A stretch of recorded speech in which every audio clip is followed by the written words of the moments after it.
Yo, bienvenue à toi, j'espère que tu vas bien, c'est Naïm et aujourd'hui on se retrouve pour le chapitre numéro 2 du programme d'économie STMG en classe de première, les décisions du consommateur et du producteur. C'est le chapitre le plus compliqué à comprendre sur tous les 2 ans, vraiment sur tout le programme. C'est le chapitre où tu as plein de notions qui sont un petit peu floues, etc. etc. Donc on va rendre ça le plus ludique et le plus accessible possible. Encore une fois, hein, je sais pas trop pourquoi on décide de parler d'utilité marginale, de coût d'opportunité en classe de première, mais puisque c'est le cas, bah, on va rendre ça ludique. Juste une chose, ton portable, tu le mets de côté, pas de notification. Si tu veux écouter ça en accéléré, il n'y a pas de souci. Mais bon, je pense que je parle très vite. Si ça t'a plu à la fin, tu mets un petit pouce bleu, un petit commentaire, tu poses tes questions. Enfin bref, tu fais tourner à la classe si ça peut aider. Mais en tout état de cause, on est parti. Et encore une fois, j'insiste, jamais ça ne remplacera le travail avec ton enseignant et ton implication en classe et le fait de créer le savoir avec ton enseignant et tes camarades. C'est parti, on est parti pour ce chapitre 2, les décisions du consommateur et du producteur. On va parler microéconomie. Tu sais pas ce que c'est, mais t'inquiète, ça t'attend à la fac. Mais on va commencer ce chapitre par une notion qui est assez mal comprise, mais tu verras qu'en vérité, c'est quelque chose qui est très très simple à comprendre. On a vu dans la vidéo précédente les agents économiques, tu as différencié les différents agents économiques, etc. etc. Et du coup, on a parlé de notion d'arbitrage. L'arbitrage, qu'est-ce que c'est ? C'est le fait de choisir, de prendre des décisions en fonction de l'information qu'on a, du temps, etc. etc. Si ça c'est un petit peu flou, tu reprends le chapitre, le premier chapitre qu'on a vu tout à l'heure. Et maintenant je te pose une question, imagine, on va prendre le même exemple, tu vois la pizza, je sais pas moi, la pizzeria, d'accord. Tu vas acheter une pizza, je sais pas moi, à midi, d'accord, tu vas te mettre bien, tu vas prendre une pizza, etc. Ok. Sauf que il y a deux types de pizza. Il y a soit pizza au poulet versus pizza, je sais pas moi, 4 fromages. C'est très délicieuse. Donc, donc voilà, toi, ton budget, c'est 10 euros, d'accord. Tu as 10 euros, ok. Tu veux manger avec ces 10 euros là. Voilà, tu as les 10 euros, tu dis, oh, pizza poulet, pizza 4 fromages, ok. Et en plus de ça, je sais pas, moi, tu veux, par exemple, et t'as pas tout le temps, en plus, tu vois, t'as juste 45 minutes pour manger. Et il reste une pizza au poulet et une pizza aux 4 fromages. Et toi, tu te dis, bah non, tu rigoles, je vais prendre la pizza aux 4 fromages parce que c'est meilleur. Et tu dis, je veux la pizza aux 4 fromages. Sauf qu'il y a ton pote à côté, il dit, mais moi, je veux une pizza 4 fromages aussi. Et là, le pizzaiolo, il dit, ouais, mais il n'y en a qu'une des pizzas 4 fromages, les gars. Comment on fait? Et toi, tu veux vraiment ta pizza 4 fromages. Tu dis non, je veux ma pizza 4 fromages. Et ben toi, finalement, tu vas tout faire pour avoir ta pizza 4 fromages. Après, bien évidemment, tu la prends, tu la partages, ça c'est tes principes. Mais du coup, ce que tu veux, c'est que tu vas gagner, d'accord, la pizza 4 fromages. Et franchement, GG, bien joué, t'es au top. Bah tu vois, ce que tu as essayé de faire, bah, GG au singulier, ce que tu as essayé de faire, c'est que tu as maximisé ton bien-être. La pizza aux 4 fromages, ça fait 4 jours que tu y penses. Les 10 euros, ça fait longtemps que tu les voulais. Là, tu as 10 euros et tu veux ta pizza 4 fromages, bah, tu vas penser à ton bien-être à toi. Pourquoi? Parce que tu maximises ta satisfaction. Ton but, c'est de maximiser ta satisfaction. Et en plus, bah, tu avais une contrainte. Ta contrainte, c'est quoi? C'est que tu n'avais que 10 euros. Tu ne pouvais pas prendre tout ce que tu voulais. Et la contrainte aussi, il y en avait deux. La contrainte, c'est qu'il n'y avait qu'une pizza. Il n'y en avait qu'une. Donc, tu étais sous la contrainte. Ah oui, mais je dois choisir, etc. etc. Et tu as dû faire des choix entre poulet et 4 fromages. Donc, tu as eu plusieurs contraintes. Et en plus de ça, tu as maximisé ta satisfaction en fonction de tes préférences. C'est-à-dire, bah, je préfère la pizza 4 fromages. Et sous la contrainte. Pourquoi? Parce qu'on va dire que peut-être que la pizza petite, elle coûtait, je sais pas, moins de 8 euros, d'accord? Mais la grande, elle coûtait 12 euros. Toi, tu aurais voulu la grande, mais finalement, tu as dû prendre la petite. Pourquoi? Parce que bah, tu n'avais pas assez d'argent. Donc, tu avais une contrainte. Ok? Et ta préférence, bah, c'était la 4 fromages. Et ben, tu vois, tout ça, là, c'est ce qu'on appelle l'agent rationnel. L'argent rationnel, qu'est-ce que c'est? D'un point de vue économique, l'agent rationnel, c'est un agent qui va tenter de maximiser sa satisfaction en fonction de ses préférences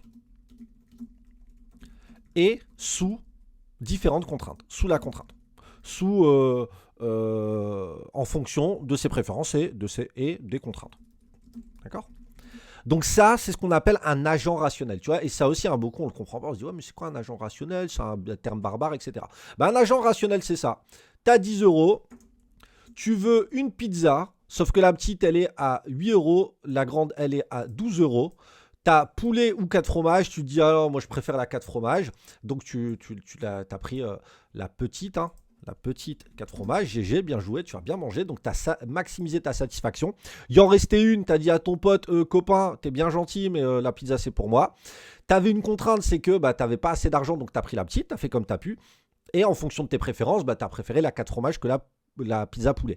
Et donc, c'est ce qu'on appelle un agent rationnel. L'agent rationnel, il va maximiser sa satisfaction, il va prendre des décisions qui le rendent le plus heureux possible. D'accord, qui vont le satisfaire le plus possible en fonction de ses préférences et en fonction de ses contraintes. Si tu as compris ce terme-là, agent rationnel, déjà on avance à grands pas parce que ça aussi, c'est un terme qui fait peur à tout le monde, etc. Alors comme tu le vois ici avec un exemple tout simple, je pense que c'est plus simplement compris. Ok ? Et le truc qu'on doit avoir aussi, enfin la suite qu'on doit avoir avec ce chapitre, après avoir vu l'agent rationnel, c'est, je vais te poser une question, d'accord ? Je vais te poser une question. Imagine, tu as le choix, je t'ai dit que tu avais 45 minutes, d'accord ? Tu avais 45 minutes pour aller manger. Donc, c'est pas beaucoup, d'accord ? Et toi, tu es quelqu'un qui fait du sport. Tu es quelqu'un qui fait du sport et tout, tu aimes bien le sport, tout ça. Et tu prépares une compétition. Tu prépares une compétition de running, d'accord ? Eh bien, tu te dis, j'ai que 45 minutes, il faut que je m'entraîne. Qu'est-ce que je fais ? Je vais aller manger ou alors je vais aller courir. Et tu te poses la question. Et tu te dis, non, là, je peux pas, j'ai vraiment faim, donc je vais aller manger. Et tu as bien raison, parce qu'il ne faut pas retourner le ventre vide en classe, s'il te plaît. Donc ça, tu vois, premier choix. Ensuite, à la fin de l'année, tu vois, tu as eu ton bac, etc. L'année prochaine, si tu es en première, tu auras ton bac et tout. Et tu as travaillé un petit peu et tu as de l'argent. Et tu te dis, waouh, franchement, j'ai bien envie de me payer des vacances. Mais en même temps, j'ai envie de m'acheter une voiture, quoi, ou de me payer mon permis. Parce que, comme ça me permettra de me déplacer, ce sera plus facile d'aller à la fac, etc., etc. Et finalement, tu décides d'aller en vacances parce que tu dis on n'a qu'une vie. Moi, je voulais aller au Japon depuis tout ce temps. J'ai trouvé un billet à 500 euros. Allez hop, je vais au Japon. Ça va être incroyable. Je vais manger des takoyaki. Ok.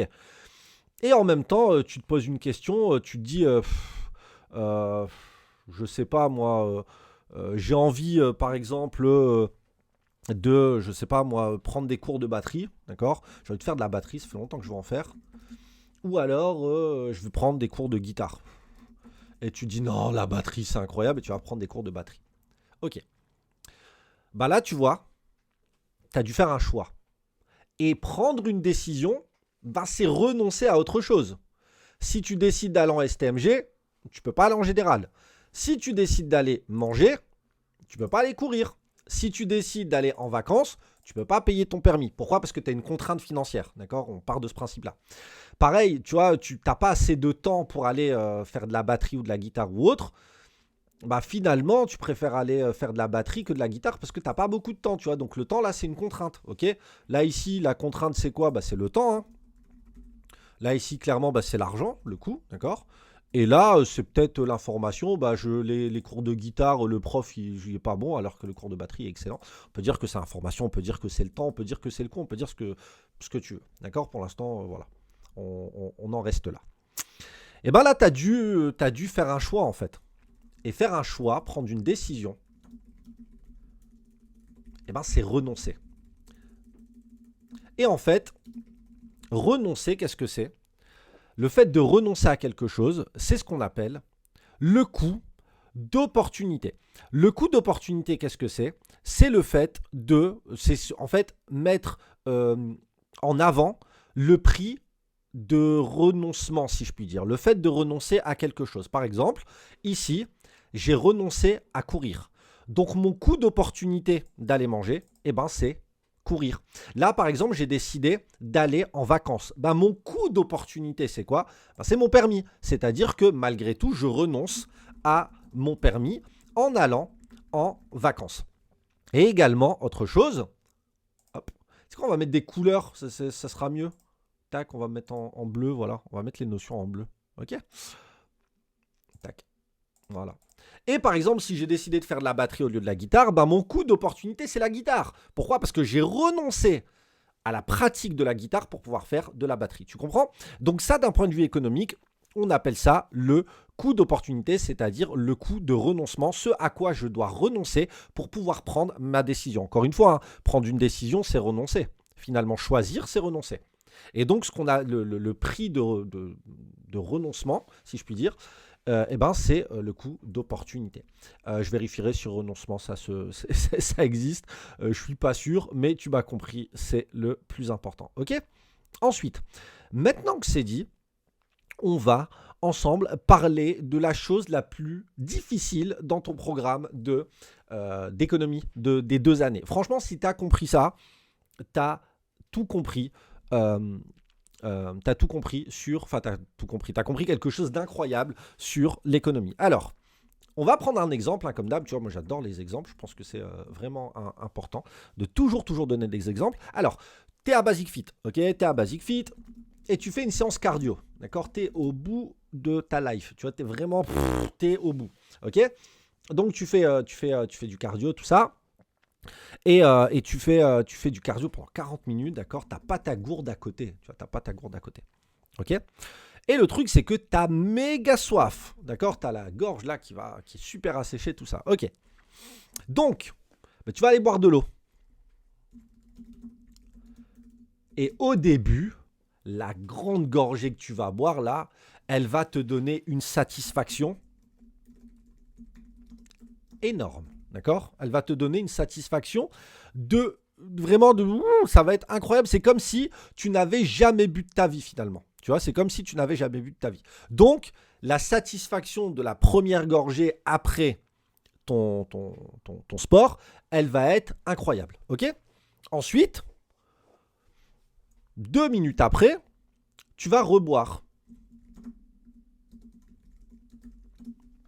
Et finalement, la satisfaction, elle va être bonne. Pourquoi? Parce que tu as moins soif que juste après avoir fini ta séance. D'accord? Le fait de boire de l'eau ici, là, la première fois, ben, ça a fait que cette fois-ci, ça me satisfait, mais pas énormément. Ensuite, tu vas boire encore. Et là, la satisfaction, elle va être moyenne. Pourquoi? Parce que tu n'as plus du tout soif. Et tu vas boire encore, et là, tu vas dire non, mais c'est bon, j'ai plus besoin de boire. Moi, je suis même plus satisfait. Limite, ça peut t'écœurer, tu vois.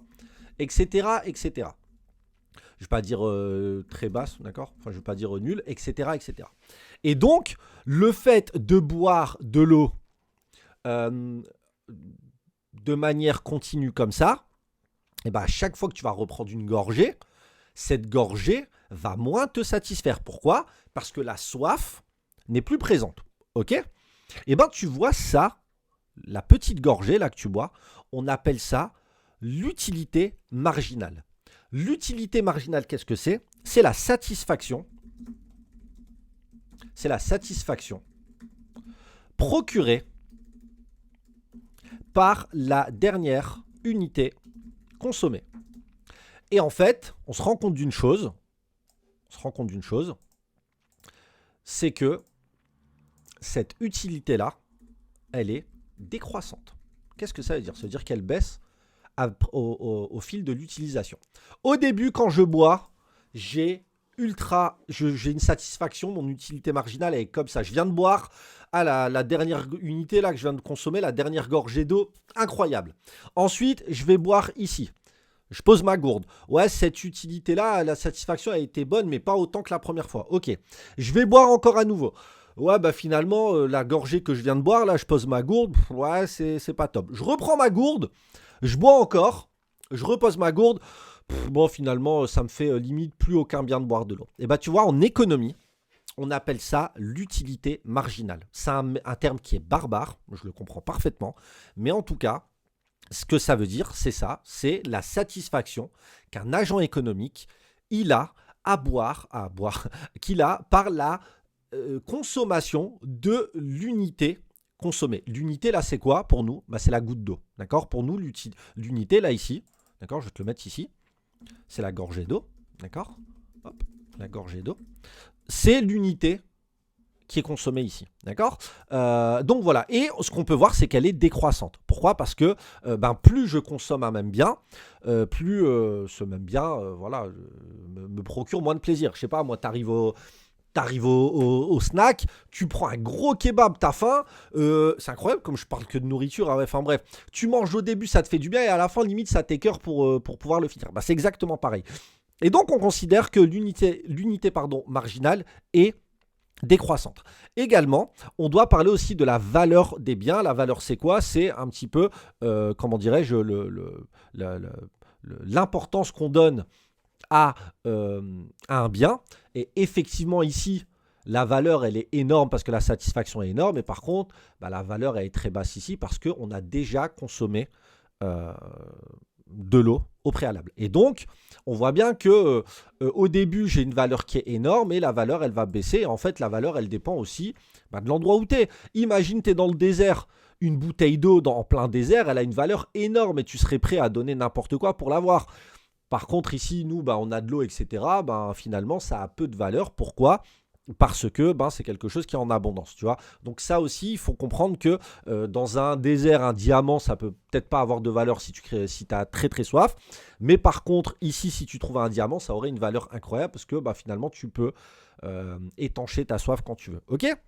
Donc ça, c'est la deuxième chose par rapport à ça, c'est que l'utilité marginale, c'est la satisfaction procurée par la dernière unité consommée et que cette utilité, elle est décroissante, d'accord? Plus je vais consommer d'un même bien, plus la satisfaction procurée par la dernière unité consommée va être basse. Ok? J'espère que mon exemple t'a aidé à comprendre cette notion. Si déjà tu as compris ça, crois-moi que tu as compris le mécanisme. Et après, ce mécanisme-là, il faut l'appliquer à d'autres champs finalement, d'accord? Et puis déjà, si tu as compris ça, c'est super. Ok? Alors, on va voir un dernier exemple. Maintenant, sur la décision du producteur, ok, on va parler ensemble d'une situation, d'accord, et en fait, si tu as compris l'utilité marginale, tu vas comprendre la situation suivante. Ok, imagine, tu vas à la pizza. Non, toi-même, tu crées des pizzas, ok? Et c'est incroyable, comme je parle que de nourriture, tout le monde. Pourtant, il est quelle heure? Mais j'ai mangé déjà. Bref, passons. Donc, imagine, tu as une pizzeria, ok? Ça marche super bien, d'accord? Tu as fait les courses ce matin. Mais tu n'as pas fait des grosses courses et tu n'as pas anticipé qu'il y avait match ce soir. Donc, il y aura beaucoup de commandes, ok? Il est 23h, allez, 22h, on va dire. Et tu es capable de faire une dernière pizza. Donc, regarde, ce matin, tu as fait les courses. Donc, les courses, c'est à côté de chez toi. Et tu t'es dit, je vais prendre... Alors, attention, pour les prix, je te dis n'importe quoi. Je prends une grosse boîte de sauce tomate. Elle fait 50 €. Alors, on va pas abuser. 50 € la sauce tomate. D'accord? Mais c'est une sauce tomate, mais laisse tomber, de qualité extrême, etc. Et je sais pas, moi, la pâte, t'en as eu pour 50 €. Et les ingrédients, t'en as eu pour 50 €. Et en fait, le magasin à côté de chez toi, il ne vend ça qu'en grand. D'accord? Tout ça est vendu en gros. Tu ne peux pas acheter une partie de la sauce tomate, tu ne peux pas acheter une partie de la pâte, tu ne peux pas acheter une partie des ingrédients. C'est des box. Tu vois, c'est comme ça. Tu es obligé d'acheter ça en gros. Ok? C'est vendu en gros, c'est comme ça, tu n'as pas le choix. Ok? Donc, toi, tu fais tes pizzas. Et à 22h, tu fais ta dernière pizza. C'est-à-dire qu'après celle-ci, il n'y a plus rien. Il n'y a plus rien. Plus de sauce, plus de pâtes, plus d'ingrédients. Il n'y a plus rien. D'accord? Donc toi, tu es au top. Tu dis, waouh, on a fait sold out et tout. On est au max. Ok. Sauf qu'il y a un prochain client qui vient. Et c'est un client fidèle qui vient. Tu vois. C'est un client fidèle. Et tu sais que si tu ne le sers pas, c'est compliqué quand même. Et donc, tu n'as plus rien. Il faut que tu fasses les courses. Et ça va, c'est à côté, tu vois, c'est la porte d'à côté, les courses.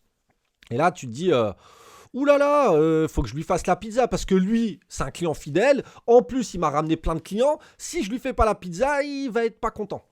Et donc, tu dois faire ta pizza. Sauf que tu n'as pas le choix. Tu peux pas faire tes courses ailleurs parce que tout est fermé. Et ça, c'est à côté de chez toi, c'est ouvert, mais je t'ai dit, il vend en gros. Question, combien va te coûter la prochaine pizza à faire? Encore une fois, tu n'as plus de sauce tomate, tu n'as plus de pâtes, tu n'as plus d'ingrédients. Et en plus de ça, tu dois acheter les courses au même endroit parce que c'est le seul endroit qui est ouvert, c'est à côté de chez toi. Et tu n'as pas le choix, c'est vendu en gros. Là, je te le mets ici, c'est vendu en gros. Combien va te coûter la prochaine pizza? La prochaine pizza, elle va te coûter cher. Elle va te coûter 50 € la sauce tomate parce que oui, c'est le seul endroit ouvert. Tu es dans une contrée perdue. Tu vas devoir acheter de la pâte en gros et tu vas devoir acheter les ingrédients en gros pour servir ce client fidèle là. Et donc, ce client fidèle, il va te coûter cher. Il va te coûter 150 €. Parce que pour pouvoir produire la pizza, tu vas avoir besoin de ces 3 ingrédients-là, de ces 3 parties-là de la pizza. Et donc, cette pizza, elle va te coûter 50 €. Ça veut dire que là, tu fais la pizza, hein, tu es un peu dégoûté, mais en même temps, c'est un client fidèle, hein, le client est roi. Tu fais ta pizza, etc. Et tu lui donnes ta pizza. Donc voilà, j'arrive 2 secondes. C'est à côté, donc ça va, vas-y, donne-moi les 3 sauces tomates, pâtes, ingrédients. Tac, tu fais ta pizza. Tu lui donnes 10 minutes après parce que le four, il est allumé. Le client est content, il repart chez lui. Donc, le client, il est comme ça, mais toi, tu es comme ça. Bon, voilà. Mais tu lui as préparer sa pizza et donc il va rester fidèle. Cette pizza t'a coûté 150 €. Et ben tu vois, une fois que tu as fini, et là vraiment, après ce client, ça y est, c'est fermé. Tu vois, tu fermes, ça y est, c'est fermé, je suis fatigué, je veux rentrer chez moi, je veux dormir. Et ben, tu es chez toi et tu te poses la question, et la dernière pizza, elle m'a coûté combien en fait? Et ben je te pose la question, elle t'a coûté combien la dernière pizza? Ben la dernière pizza, elle t'a coûté 150 €. Et tu vois ça en économie, on appelle ça le coût marginal. Le coût marginal, qu'est-ce que c'est? C'est le coût de la dernière unité produite. C'est-à-dire que lorsque tu es chez toi à la fin, tu te poses la question, tu te dis, ah ouais, mais la dernière pizza que j'ai produite, là, elle m'a coûté combien? Elle m'a coûté 150 €. Aïe, aïe, aïe, bien évidemment. Avec ce matériel-là, demain, tu pourras refaire des pizzas, etc., etc. Et donc, les pizzas vont te coûter de moins en moins cher. Il n'y a pas de souci. Et donc, tu vas rentabiliser ton investissement. Mais là, l'exemple, c'était pour que tu comprennes la notion de coût marginal. En fait, tu as bien compris, quand on parle du raisonnement à la marge, c'est le raisonnement de la dernière unité produite. Là, par exemple, ici, quand on a parlé d'utilité marginale, c'est la dernière unité consommée. Là, pour le coût marginal, c'est pareil. C'est-à-dire que c'est la dernière unité produite. Quel est le coût de la dernière unité produite? Et là, le pizzaiolo, il aurait pu se dire, ah ouais, non, 150 € la pizza, mon gars, t'as beau être fidèle, je vais pas te la produire. Et du coup, le producteur, il se pose des questions comme ça. Il se dit, ouais, finalement, il pose la question, hein, je dois refaire une pizza, elle va me coûter 150 €.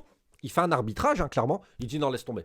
Donc là, le client fidèle, t'es bien gentil, mais le client fidèle, on va lui dire bye bye, hein.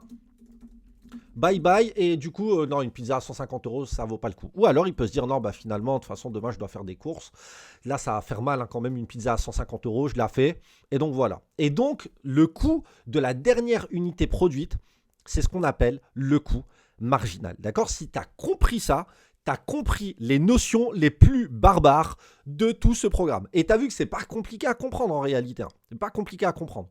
Une fois que tu as compris cet exemple-là, et si tu ne l'as pas compris, remets la vidéo. Franchement, j'ai essayé de rendre ça le plus clair et le plus ludique possible. Mais en tout état de cause, si tu as compris ça, ça va. Donc, on récapitule ce qu'on a vu. Je pense que c'est à peu près tout pour ce chapitre. Il y a peut-être des choses en plus, mais franchement, déjà, si tu as compris ça, c'est déjà très, très bien. Donc, on a vu ensemble l'agent rationnel, hein, qui maximise sa satisfaction en fonction de ses préférences et de ses contraintes, d'accord? Ça peut être le temps, ça peut être le coût, etc., etc.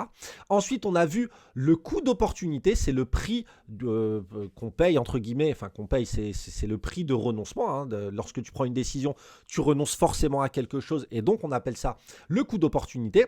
Ensuite, on a vu l'utilité marginale, c'est la satisfaction procurée par la dernière unité consommée et on a vu qu'elle était décroissante. Et enfin, on a vu le coût marginal, c'est le coût de la dernière unité produite. J'espère que ça t'a plu, j'espère que c'est plus clair. Si ça t'a plu, bah c'est cool. N'hésite pas à mettre un pouce bleu, à t'abonner. Envoie ça à tous tes potes, à tous tes copains et à tous tes camarades. J'espère vraiment que ça vous aidera pour vos évaluations, mais surtout à comprendre et voir que l'économie, ça peut être vachement sympa finalement. Et puis j'espère que tu vas bien. Merci d'avoir regardé jusque-là. Si c'est pas clair, pose des questions. Je me ferai un plaisir d'y répondre si j'ai le temps. Vraiment, c'est pas dit. Et t'hésites pas non plus bah voilà, à regarder une nouvelle fois. La répétition, c'est important pour la compréhension. D'accord? S'il y a peut-être des choses que tu n'as pas captées du premier coup, n'hésite pas à re-regarder ça à nouveau. Je te remercie, je te souhaite une très bonne journée. Bye bye.